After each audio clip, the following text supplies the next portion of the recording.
This week, the Supreme Court will decide whether to take a landmark case involving American victims of terror. For 14 years, a group of American families have been fighting to sue a known terrorist group and their supporters for acts that killed or injured their loved ones. Now, in a matter of days, their final plea for justice will be delivered or denied. And they say what makes matters worse, the administration is not their ally. Lisa Fletcher reports on their fight for justice. Larry Carter lost his daughter in a bombing at Hebrew University in 2002. I got a phone call from the consulate in Jerusalem at 2:30 a.m. on a Friday morning, confirming that it was Diane. And in the meantime, you know, it was like, God, don't let it be her.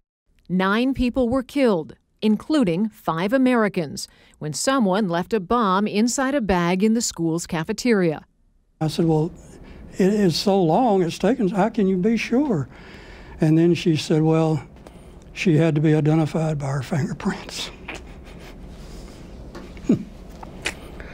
And then after I hung up, it's like I'm hit by a train. The bomb maker, Abdullah Barghouti, a satellite dish assembly worker from Kuwait, later confessed. The Palestinian Authority was directed to prosecute him after another deadly bombing, this time at a Sbarro pizza shop in Jerusalem in 2001. That didn't happen. Carter joined with 10 other families that had been victims of terrorism. Also among the Americans in the suit was Mark Sokolow. Terror endangers all of mankind.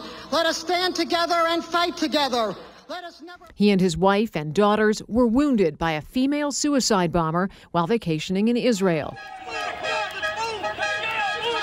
That was mere months after he escaped the World Trade Center on 9/11. Carter, Sokolow, and the others sued the Palestinian Liberation Organization and the Palestinian Authority. We have 10 days left.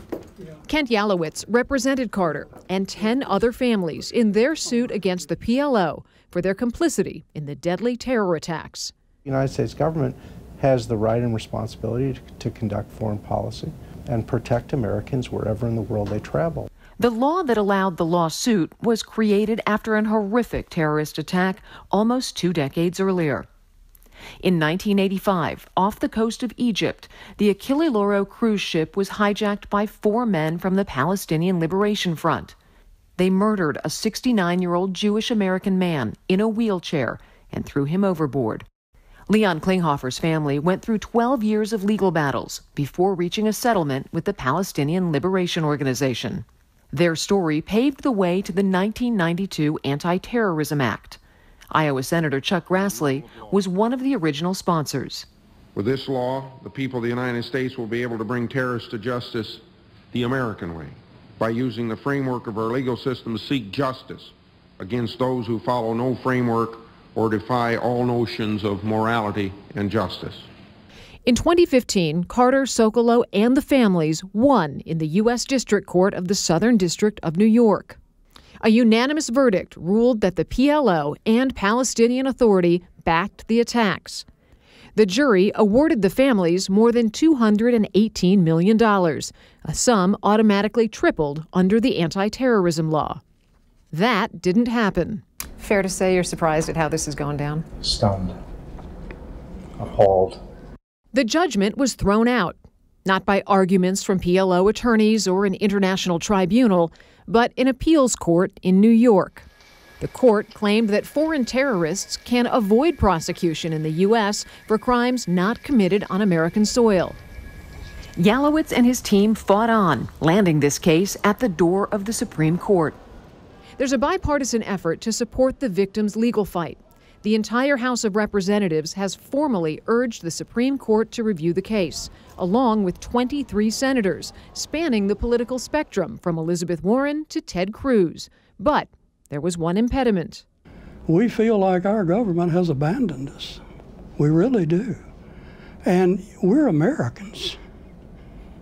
And yet, our government is taking their side. After 8 months of silence, the White House weighed in. The Solicitor General, who represents the government before the Supreme Court, recommended that it not take the case, but let the lower courts decide. I have had officials, high-ranking officials in the State Department, sit across the table as close as you and I, look me right in the eye, and say, "We will protect your interest." And I, like a fool, believed him. What is at stake here more broadly beyond these 11 families? The biggest picture is the right of the United States government to go outside of our borders and protect our Americans wherever we travel. Wherever we travel in the world, this law is supposed to travel with us, so that if we're in Brussels or we're in Paris or we're in Nice or we're in London or we're in Manchester and a terrorist strikes at us or people support a terrorist who's striking at us, this law gives us an opportunity to be heard, to have the chance for justice. Exactly what Larry Carter and the other 10 families are looking for. If the Supreme Court gets the case and rules, then we'll know that we have done everything that we can do to have justice for our kids. Where does this go now? The Supreme Court is going to decide whether to hear the case this week. Now, the Trump administration, though, wasn't the first to take this stance. In 2015, the Obama administration actually sided against Carter and the other families, and it cited that if you force the PA to pay hundreds of millions of dollars, it's going to cripple its ability to function as a governmental authority, and then that could pose a risk to U.S. interests. Thanks, Lisa. Another act this week will impact the way the Palestinian Authority supports terrorism. The Taylor Force Act was passed by Congress. It was named after a West Point graduate and Army veteran who was murdered by a Palestinian terrorist while in Israel.